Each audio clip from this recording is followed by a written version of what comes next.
പേടി തോന്നും, കിടക്കുമ്പം തല കറങ്ങുന്ന പോലെ തോന്നും. അതുകൊണ്ട് അപ്പോൾ ഞാൻ അതാണ് കൂടുതലായിട്ടും പറഞ്ഞ് പ്രാർത്ഥിച്ചത്. പക്ഷെ ഞാൻ ഉടമ്പടിയിൽ വയ്ക്കാത്ത നിയോഗമാണ് എൻ്റെ അമ്മ ആദ്യമായിട്ട് എനിക്ക് സാധിച്ചു തന്നത്.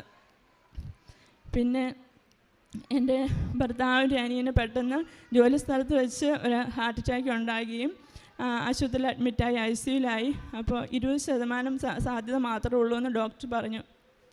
അപ്പം അനിയൻ്റെ ഭാര്യ വളരെ വിഷമിച്ചിരിക്കുകയായിരുന്നു. അപ്പോൾ ഞാൻ അനിയത്തി എൻ്റെ അടുത്തേക്ക് കൂട്ടിക്കൊണ്ട് വന്നിട്ട് ഉടമ്പടി തൈലം എടുത്ത് അനിയത്തിയുടെ കൈ കൊടുത്തിട്ട് പറഞ്ഞു ഈ നെഞ്ചത്ത് ഈ ഉടമ്പടി തൈലം പുരട്ടി പ്രാർത്ഥിച്ചോ, ഒരു കുഴപ്പവും വരില്ല എന്ന് പറഞ്ഞു. അങ്ങനെ ഞങ്ങൾ 72 മണിക്കൂർ കഴിഞ്ഞ് എന്തെങ്കിലും പറയാൻ പറ്റുള്ളൂ എന്ന് പറഞ്ഞിരുന്നു.